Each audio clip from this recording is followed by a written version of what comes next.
طلاق نامے پر دھوکے سے شوہر کے دستخط کو کروانا،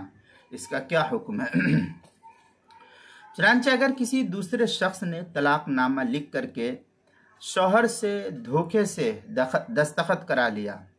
شوہر کو چکمہ دے کر کے، دھوکہ دے کر کے اس سے دستخط کرا لیا، اور شوہر نے مضمون پڑھے بغیر، اب اس نے پڑھا نہیں کہ اس خط کے اندر اس تحریر میں کیا لکھا ہوا، اس کو پڑھا نہیں، پڑھے بغیر دستخط بھی کر دیا اس نے،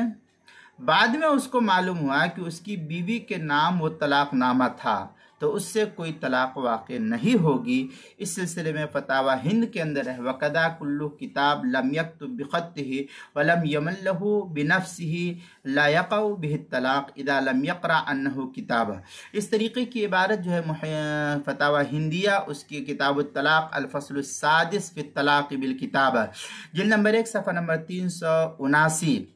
جو زکریا بک ڈپو دیوبند کا ہندی نسخہ ہے فتاوی ہندیہ کا، اس کے اندر اسی طریقے سے فتاوی شامی کتاب الطلاق چوتھی جلد صفحہ 456، جو زکریا بک ڈپو دیوبند کا ہندی نسخہ ہے، اس کے اندر فتاوی تاتار خانیہ اس کی چوتھی جلد صفحہ 531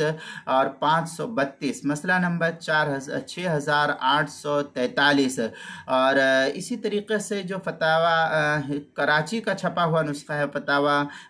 تاتار خانیہ کا پرانا چھپا ہوا نسخہ اس کی تیسری جلد صفحہ 380 پر ہے۔ اسی طریقے سے محیط برہانیہ کے اندر ہے وَقَضَى كُلُّ كِتَابٍ لَمْ يَكْتُبْهُ بِخَطِّهِ وَلَمْ يُمَلُّ، اس طریقے کی عبارت جو ہے لَا يَقَعُ بِهِ الطَّلَاقُ، اس طریقے کی عبارت اِذَا لَمْ يَعْلَمْ أَنَّهُ كِتَابَهُ وغیرہ جو ہے محیط برہانیہ کی چوتھی جو صفحہ 486، مسئلہ نمبر 4929، فتاوی شامی جو زکریا بک ڈپو دیوبند کا ہندی نسخہ اس کے چوتھے جلد صفحہ 456، کتاب المسائل اس کی 5ویں جلد صفحہ 141 اور 142 پر بھی اس کو نقل کیا گیا ہے۔